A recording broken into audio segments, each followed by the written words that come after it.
नमस्कार, स्वागत है आपका। मैं हूं आपके साथ राधिका चौधरी और आप देख रहे हैं आज के मेहमान।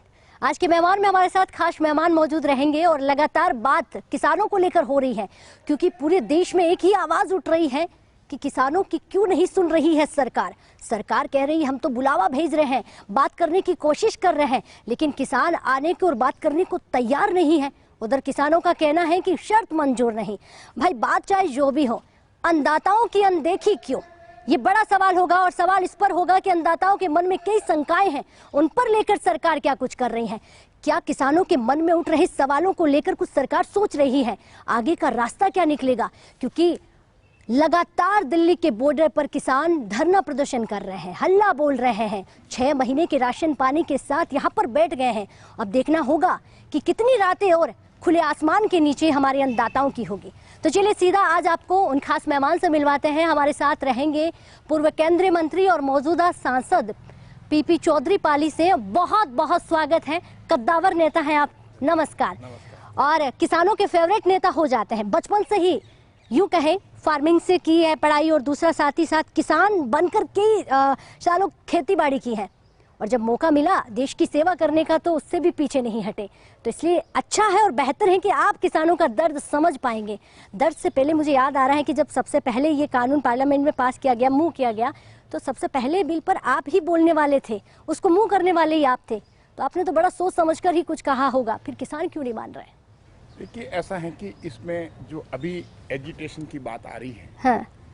इसको बात को समझना बहुत जरूरी है। हाँ। अगर साथ में बैठ के वार्तालाप करें, क्या प्रावधान किसानों के खिलाफ हैं, क्या उनके पक्ष में हैं, हाँ। ये तो बताएं पहले। हाँ। लेकिन किसी चीज का एजिटेशन करना, बिना सोचे समझे लोगों को इस तरह का भ्रम पैदा करना, ये बात ठीक नहीं। सारा का सारा पूरे तीनों बिल जो है, मैं 2 बिल की बात नहीं करूंगा, तीनों जो कानून हैं वो तीनों कानून पूरे के पूरे किसानों के हित में, देश के हित में, और अगर आप देखे जाए तो कंज्यूमर के हित में। तो पूरे देश के लिए एक बहुत बड़ा, जिसको कह सकते हैं कि आर्थिक रिफॉर्म के साथ साथ ये किसानों के कृषि क्षेत्र में बहुत बड़ा रिफॉर्म है। लेकिन इसको समझने के लिए मेरा मानना ये है कि अगर किसान प्रतिनिधि जो हैं या जो भी कोई एजिटेशन कर रहा है, उसको बैठ कर करके उसमें एक एक प्रावधान पे उनसे चर्चा की जानी चाहिए, सरकार से चर्चा की जानी चाहिए कि भाई इस चीज़ का मतलब क्या है, और ये बताएं कि ये कौन से प्रावधान किसान के अहित में है। अगर क्योंकि वो बताना चाहते नहीं। आपका मतलब ये हो जाता है, बीच में रोक रही हूँ, कि उनको ये पता ही नहीं है कि ये उनके हित में है या नहीं है, वो ऐसे ही आवाज उठा रहे हैं। देखिए, मेरा बिल्कुल कहना का ये है कि बिल्कुल उनको, कई लोगों को 99% लोगों को पता ही नहीं है। तो फिर पता नहीं है तो गलती तो आप लोगों की है ना, आपकी सरकार की। यही तो कह रहे हैं, हम भ्रम पैदा किया जा रहा है। और ये जो लोग हैं, खास कर करके ये एजिटेशन जो उठा है वो पंजाब से उठा। क्यों उठा पंजाब से? क्योंकि पंजाब का एक वहाँ कांग्रेस सरकार है, और कांग्रेस सरकार, और राजस्थान में भी जो आवाज उठ रही है वो कांग्रेस सरकार है। तो और राजस्थान और आप भूल रहे हैं यूपी से भी कुछ किसान आ रहे हैं। और राजस्थान और पंजाब की सरकारों ने वहाँ पर किसान जो, अगर वहाँ पर जो है, उसमें इन सरकारों ने जब अपने खुद ने इन्होंने कहा था, अपने मैनिफेस्टो में, घोषणा पत्र में इन्होंने ये लिखा कि जब हमारी सरकार बनेगी तो जो ये एग्रीकल्चर प्रोड्यूस मार्केट कमेटी है, ये उसमें हम एपीएमसी में उसमें सुधार लाएंगे। क्योंकि सुधार लाना बहुत जरूरी था। इसका सबसे बड़ा कारण है कि मैं बता दूं आपको कि जो ये मंडी सिस्टम कहाँ से शुरू हुआ। ये मंडी सिस्टम जो है अंग्रेजों की देन है, ये कॉलोनियल के टाइम से है। 1886 में हैदराबाद में, और उसके बाद में 1887 में जो बरार ग्रेन मार्केट जो था 1987 में, तो उसके बाद में 1938 में जो ये मॉडल बिल था एक, इसमें एपीएमसी का, वो ही जो है देश आज़ाद होने के बाद में उसको रख दिया। और उसमें उनका पर्पस था अंग्रेजों का, अंग्रेजों का उद्देश्य ये था कि उनके जो कॉटन मिल्स थी वहाँ पर मैनचेस्टर वगैरह में, यहाँ भारत से उनके कॉटन जो है बहुत सस्ते भाव में, अगर एक मंडी होगी तो मंडी सिस्टम सस्ते भाव में वहाँ पर ले जाया जा सकता है। तो उसी का एक स्वरूप है जिसमें किसानों को बेड़ियां से बांधने का काम जो है वो तब से जो है पिछले साल करीब 150 साल से किसान बेड़ियों में बंधा हुआ है। किसान कह रहे हैं कि राज्यसभा में इतनी जल्दबाजी क्यों की इस बिल को लाने में, फिर इसको कानून बनाने में, हमसे तो पूछा ही नहीं।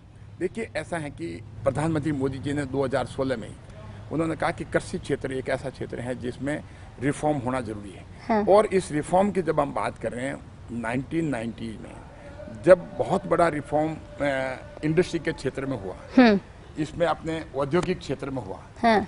तो उस समय ये रिफॉर्म कृषि के क्षेत्र में उस समय हो जाना चाहिए था। क्योंकि अगर किसी भी देश की अगर अर्थव्यवस्था को हम देखें तो उसमें अर्थव्यवस्था में जैसे अगर मान लो 30% लोग जो हैं इंडस्ट्री या सर्विस या और किसी से निर्भर हैं, लेकिन 70% पॉपुलेशन जो है वह कृषि पे निर्भर है। हाँ। तो जैसे अर्थव्यवस्था में एक गाड़ी के दो पहिए होते हैं, एक अगर उद्योग का है तो दूसरा कृषि का है।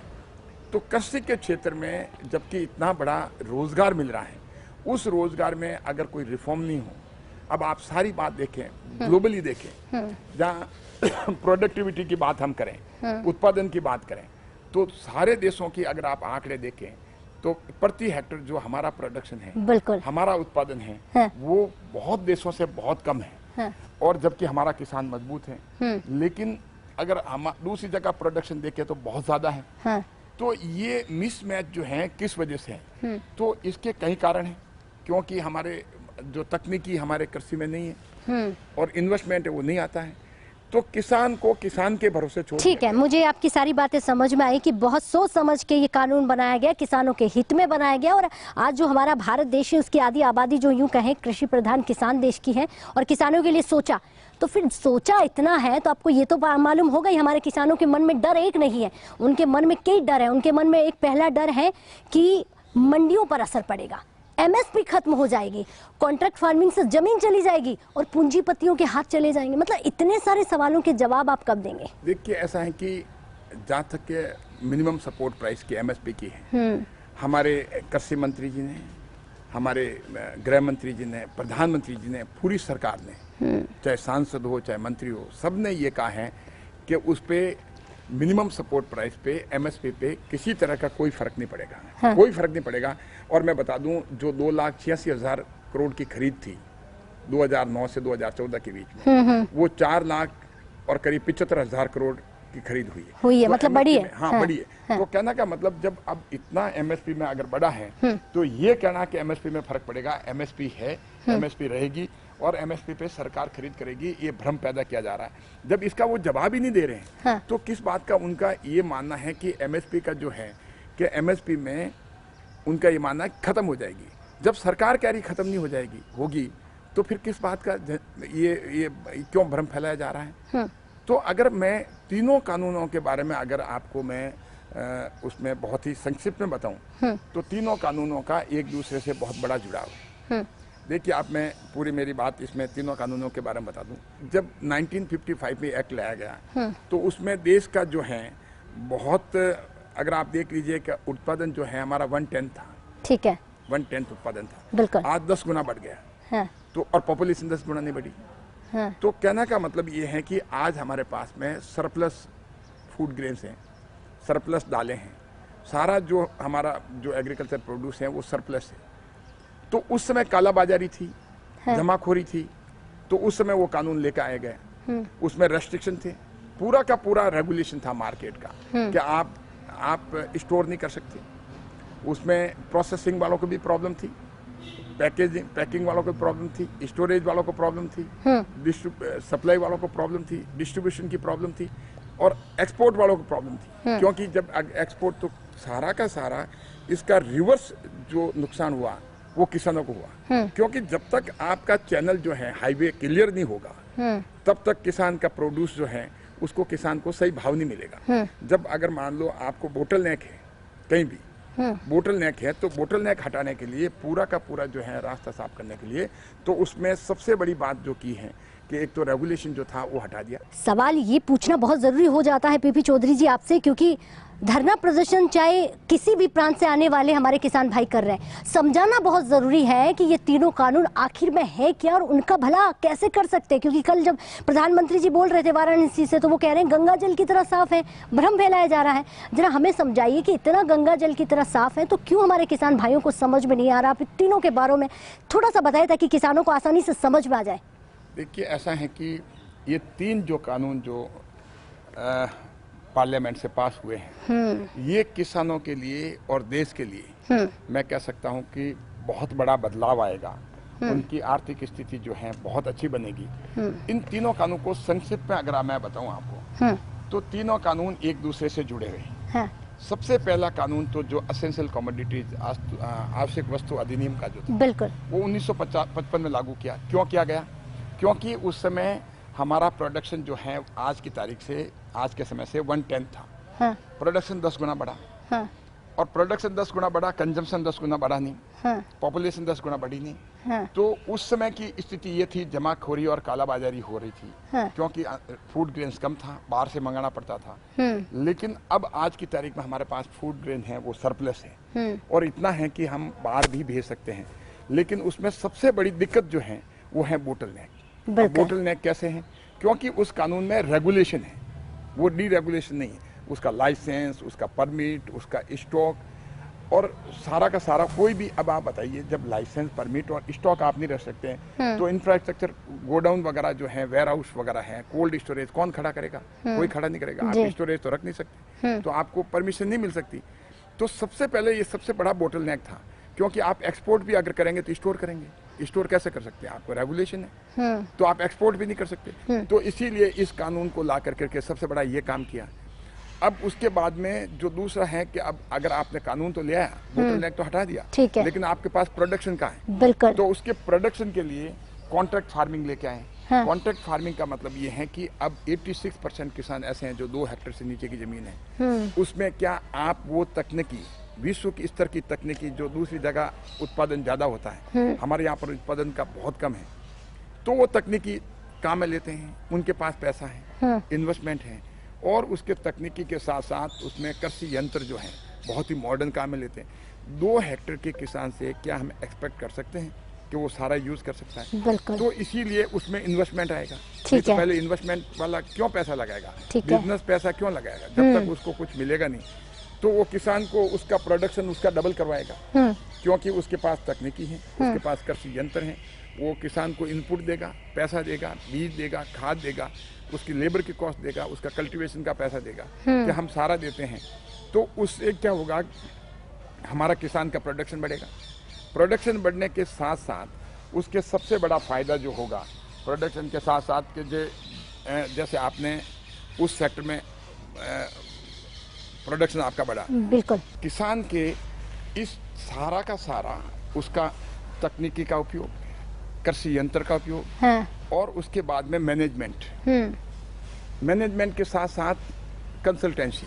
ठीक है। तो ये सारी की सारी जब बहुत बड़े ग्रुप में होगी, तो जो कंपनी आगे आएगी, सैकड़ों एकड़ जमीन जब वो लेगी, हजारों एकड़ जमीन लेगी, तो उस जमीन के साथ में उस जमीन का प्रोडक्शन के लिए अगर किसानों को कहेगी, मेरा जमीन लेने का मतलब ये नहीं किसानों से ले लेगी, इससे जमीन से कोई बिल्कुल, मैं यही पूछने वाली थी। तो प्रोडक्शन के लिए वो जमीन मतलब उसके साथ में किसानों से कॉन्ट्रैक्ट करेगी, करार करेगी। ठीक है। तो उसमें इतना बड़ा एरिया में जब वो करेगी तो उनका प्रोडक्शन जो है जस्ट डबल होता है। बिल्कुल। तो आप सोच के देखिए कि इसके माध्यम से किसान को भी मिलेगा।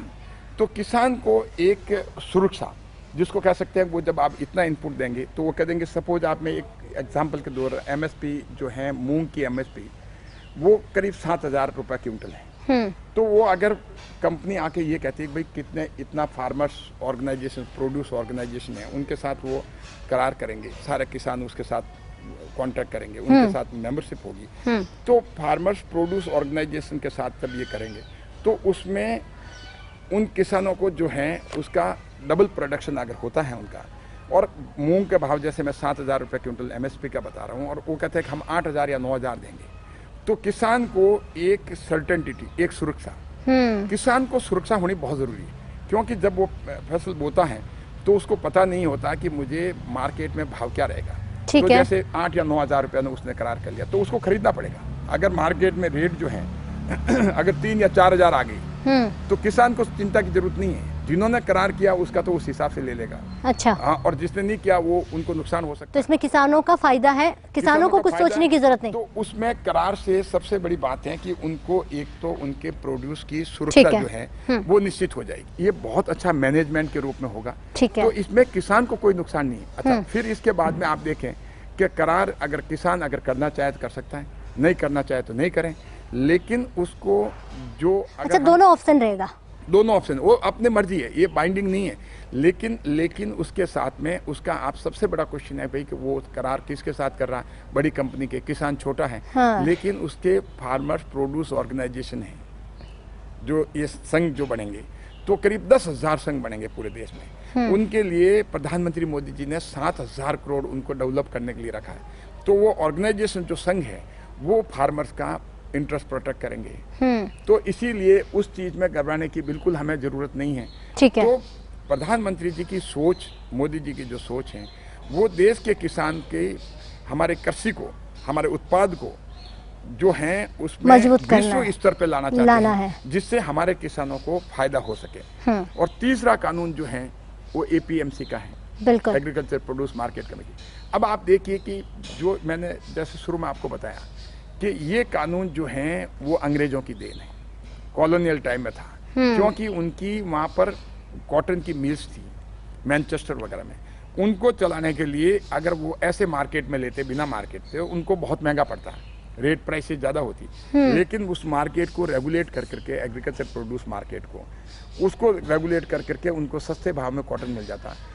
उसी का जो मॉडल है आज के तारीख में, जो एपीएमसी जो कानून है, हाँ। वो 1938 का मॉडल बिल का ही स्वरूप है, आज़ादी के पहले का। तो ये कुल मिला करके अंग्रेजों के फायदे के लिए बना।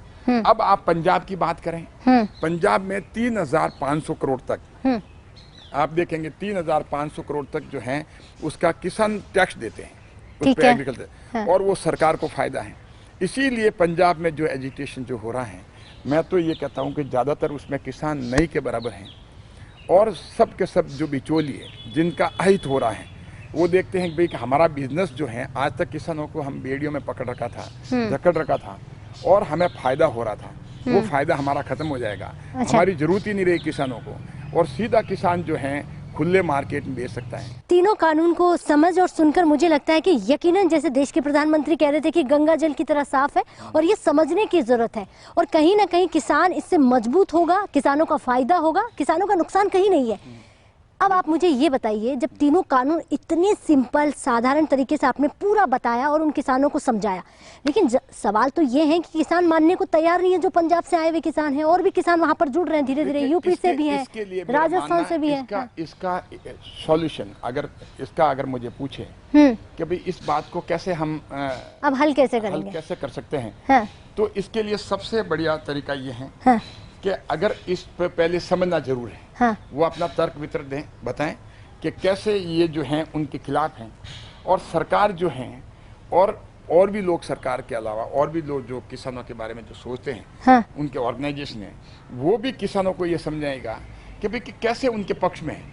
तो जब तक आप उसको किसी चीज को बैठ करके समझेंगे नहीं, और उसके ऊपर तर्क वितर्क, अगर उसके ऊपर बहस नहीं होगी, डिस्कशन नहीं होगा, जब तक उसमें ये है कि एक भ्रम फैलाया जा रहा है, तो मेरा मानना है कि अगर वो बताएं, किसान सरकार को बताएं कि ये प्रावधान जो है किसानों के खिलाफ है और ऐसे खिलाफ है, तो सरकार जो है उसको बताएगी कि ये प्रावधान खिलाफ नहीं है।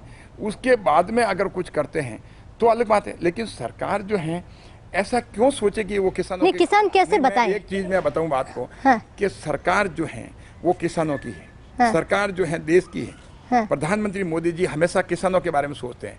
प्रधानमंत्री मोदी जी किसानों के खिलाफ में कोई कार्रवाई क्यों करेंगे, ये समझ के परे की बात है। क्या हमेशा वो चाहते हैं, प्रधानमंत्री मोदी एक राष्ट्रवादी नेता है, और ऐसे नेता हैं, मैं कहता हूं तो इस भ्रम को दूर कीजिए ना, यही तो सवाल है आपसे, इस भ्रम को दूर कीजिए। इस कोरोना में, इस कोविड में किसान खुले आसमान के नीचे बैठे हैं। उनको कहा जा रहा है कि आप आकर के वार्ता के लिए तैयार नहीं, क्योंकि उनको ये पता है, वो कह रहे हैं शर्त क्यों, बुराड़ी क्यों बुला रहे हैं। कुछ लोगों को ऐसा है कि बिचौलिए जो वो नहीं चाहते कि वार्ता हो, उनको पता है कि अगर इसको सही मायने में अगर कानूनों के बारे में, ठीक है, एक सवाल पूछूंगी यहाँ पर, क्या कानून वापस लिया जाएगा, क्योंकि वो तो इसी जिद में बैठे हुए हैं, जो किसानों को भ्रम पैदा कर रहे हैं।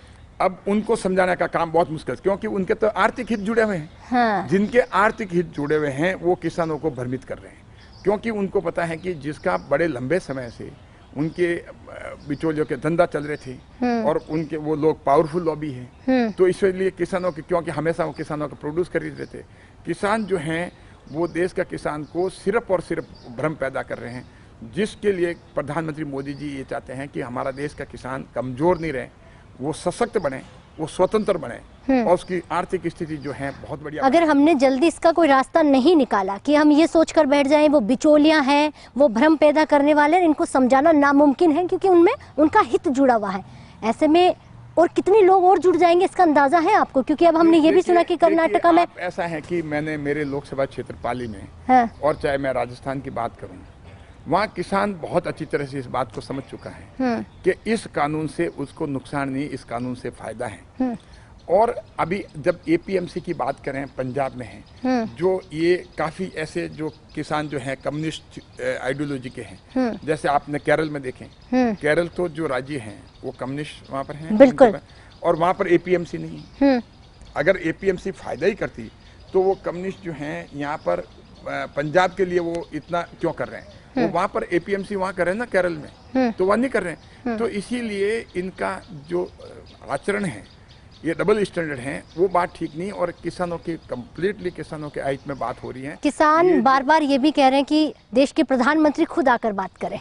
देखिए ऐसा है कि बात जो करें, पहले ये बात मैं तो ये कह रहा हूँ कि उनके कोई भी ऑर्गेनाइजेशन, कोई भी सारी बात, किसी भी कानून को अगर किसानों को जिनको वो धरना दे रहे हैं उनको पूछिए कि ये कानून समझ में आए हुए हैं तीनों। अगर उसमें समझ में आया तो आपस में तर्क वितर्क होना चाहिए, वार्तालाप होनी चाहिए, डिस्कशन होना चाहिए और उसमें ये बतावे, सरकार को ये बतावे कि सरकार बिल्कुल तैयार है। सरकार कभी किसानों का हित नहीं कर सकती, मोदी जी कभी किसानों का हित नहीं कर सकते। अगर मोदी जी जैसे आप देखिए कि प्रधानमंत्री फसल बीमा योजना कौन लेकर आए, किसान सम्मान निधि किसानों के खातों में 6,000 रुपए जो है साल में उनके डिपॉजिट हो रहे हैं डायरेक्ट, ठीक है, 94 करोड़ रुपए जो है वो जमा हो चुके हैं। ठीक है। तो आज तक कांग्रेस के और उसके बाद में एमएसपी से खरीद जो है मैं 2009-14 के बीच के और 2014 और 19 के बीच में जस्ट डबल हुई है, डबल पैसा खर्च किया हुआ है। उसमें 2,88,000 करोड़ किया हुआ था, अभी 4 लाख और करीब 70,000 करोड़ हुए। ठीक है। तो कहने का मतलब ये है कि जब एमएसपी की खरीद वगैरह सारा है हो रहा है, लेकिन ये जो कर रहे हैं एजुटेशन कर रहे हैं ये अंदर से जान रहे हैं कि इनके पास में कोई स्टैंड नहीं है। उनको पता है कि किसानों के हित में है, लेकिन एक पर्टिकुलर वर्ग के अहित में ये कानून हो सकते हैं, उनके व्यापारिक हितों के खिलाफ में हो सकते हैं, ठीक है, लेकिन किसान के हितों के खिलाफ में नहीं है। किसान के हितों के चलिए आपने हितों की सुरक्षा करते हैं, सुरक्षा करेंगे। और भारतीय जनता पार्टी कह रही है कि वो बिचौलिए तो है ही है, लेकिन इस बीच हमें ये तो समझना होगा कि हमारे किसान भाई भी उनके बहकावे में आ रहे हैं, क्योंकि आपने जितनी बातें बताई उससे तो यही समझ में आ रहा है। ऐसा नहीं है किसान भाई बहकावे में आ रहे हैं। हाँ। देश में आज देखें तो करीब मैं ये कह सकता हूँ 58% जो है देश में किसान है। हाँ। आप जो कह रहे हैं वहाँ 0.00001% भी नहीं है। हाँ। तो कहने का मतलब आप उन लोगों को देख करके ये नहीं कह सकते कि देश के किसान है वो। हाँ। देश का किसान जो है अगर होते तो जगह जगह हर जगह एजुटेशन होते, ऐसा नहीं है। और अगर कुछ है, कहीं भी कुछ अगर थोड़ा बहुत है तो जो है ये भ्रम पैदा कर करके किया जा रहा है। बाकी जो किसान जो वास्तव में रियल किसान हैं उनको पता है कि मोदी जी जो हैं कभी उनका अहित नहीं कर सकते, उनका हित करेंगे। जो व्यापारिक वर्ग के इस तरह का जो व्यापार करते हैं किसानों के साथ में, उनका सोचना है कि उनका व्यापार बंद हो जाएगा। सिर्फ और सिर्फ मैं बता दूं आपको, तकलीफ जो है वो ये है और कोई तकलीफ नहीं है। और एजुटेशन जो है वही लोग करवा रहे हैं और वही कर रहे हैं। पीपी चौधरी जी यानी पूर्व केंद्रीय कानून मंत्री ने ये तो बता दिया कि पेट में दर्द क्यों हो रहा है, वो साफ तौर पर समझाया। और ये दर्द इसलिए उठ रहा है क्योंकि वो उनके हित में है और ये कहीं ना कहीं चीज़ें बहुत खत्म हो जाएगी। और किसानों के हित में तीनों कानून को हमने बड़े आसान तरीके से समझा और आप तक पहुंचाने की कोशिश की, ताकि आपको समझ में आ जाए कि आखिर जब ये तीनों कानून बने और बनाए गए और उसके बाद में किसानों के लिए कितना बड़ा हित कर सकते हैं और किसानों के जीवन में कितना बदलाव ला सकते हैं, इसको जानना बहुत ज़रूरी था। लेकिन अब ये भी बड़ा सवाल है कि जितना जल्दी हो सके, पंजाब से आए हुए हैं और जहां से भी किसान भाई उठकर धरना प्रदर्शन कर रहे हैं, ये आवाज़ उठा रहे हैं, उनको समझाना बहुत ज़रूरी है। ये कानून अगर उनके हित में है तो भारतीय जनता पार्टी को चिल्ला चिल्ला कर उनको समझाना होगा और ये बताना भी होगा कि ये उनके हित में है। बाकी बिचौलिए जो कह रहे हैं उनकी बातों को ना माना जाए। तो देखिए आज के मेहमान में बहुत ज़रूरी मुद्दा, बहुत बड़ा मुद्दा कि हमारे किसान भाई जिस तरह खुले आसमान के नीचे आवाज़ उठा रहे हैं, उनके लिए ये जानना ज़रूरी था ये कानून है क्या ये यकीनन गंगा जल की तरह साफ है। क्योंकि भारतीय जनता पार्टी हमेशा कहती है कि ये जितने भी काम हम करते हैं वो किसानों के हित में करते हैं, कृषि के क्षेत्र में बढ़ावा लाने के लिए करते हैं। अब देखना तो यही होगा कि आने के बाद में जैसे ही कानून बना और आया, उसके बाद में कहाँ कहाँ चीज़ों में बदलाव हुआ, परिवर्तन हुआ, वो भी इन्होंने बताया। जैसे पीपी चौधरी जी ने बहुत सारी बातों का जिक्र किया। सुनिएगा, समझिएगा और हमें इजाज़त दीजिएगा, क्योंकि आज के लिए इतना ही। लेकिन फिर होंगे किसी एक मेहमान के साथ, जो बातें बहुत ज़रूरी हैं और आप तक पहुँचना। नमस्कार।